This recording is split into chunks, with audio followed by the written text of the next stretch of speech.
don't forget, in the last couple of videos, we're Talking about things that contribute to a system having a very high latency. Like I said earlier, latency is the time it takes from one system to communicate to the other. And the higher the latency, usually the worse the user experience is. So you want to optimize for a very low latency as much as possible, right? And we talked about third-party integration, which I talked about in this video. We talked in the video before. We talked about using queues, talked about caching. We've talked about optimizing your database queries.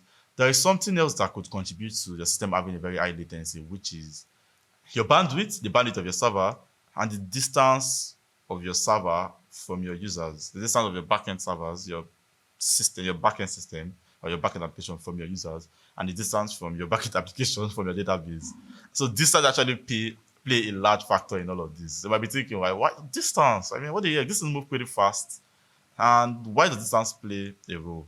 Remember those map I did earlier to show the graph of all the connections that has to be done for just for you to actually make a request to a server and get a response.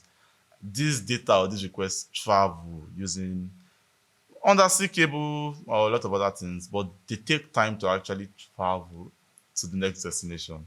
So there are different ways you can do it. One of the solutions is to implement a CDN, but at the barest minimum, you want your servers to be close to your users as much as possible. If your users are in Africa, you don't want to be putting servers in Antarctica. And then my geography is bad, so I don't know how close Antarctica is to Africa, but you get the point, right? If your users are in Africa, you want your data centers to be in Africa so that your request will cover less distance. Just simple physics. So you want your servers to be as close to your users as possible.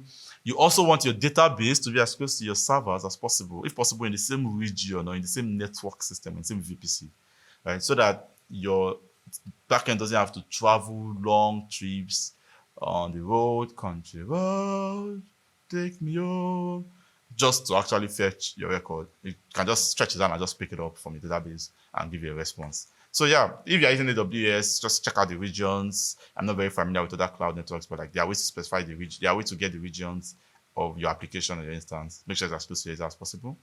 Another thing that what you can do is to use CDNs, right? The content delivery network. And what the CDNs does is they serve as a layer between your application and your servers. So when you make a request the first time, you make it to the CDN goes to your server to fetch that data, especially static data, static assets like pictures. Pictures almost never change, right? I don't know. You don't always change your profile pictures. And if you change your profile picture, the URL is going to be, for the former picture, it's probably going to still be the same URL. The URL will just change. So when you make a request to the CDN, this CDN makes a request to your backend to fetch your picture, to fetch JavaScript files, to fetch CSS files. And this CDN store the pictures, the static asset files, the JavaScript files, the CSS files within themselves, closest to the users. So the CDN has been optimized to have multiple locations. So just store it closest to the user making the request. So the next time a request is made, the CDN just says, oh, I already have this data. I don't need to go to the database anymore. Take it.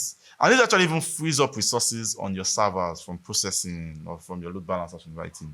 The CDN just handles this for you. So it's like a win-win situation, except that it might incur certain costs in implementing the CDN. There are popular CDNs out there, Cloudflare, CloudFront, a lot of them, Cloud. So you can experiment with implementing a CDN for your stack. That's another thing that would help reduce the distance between your customers and your backend applications. Yeah, that's that. There are some other headers, caching headers you can use so that when the request is fetched once, it gets stored. But that is it for now. Let me know in the comments if there are other approaches you think we can take to mitigate the distance problem. See you in the next video.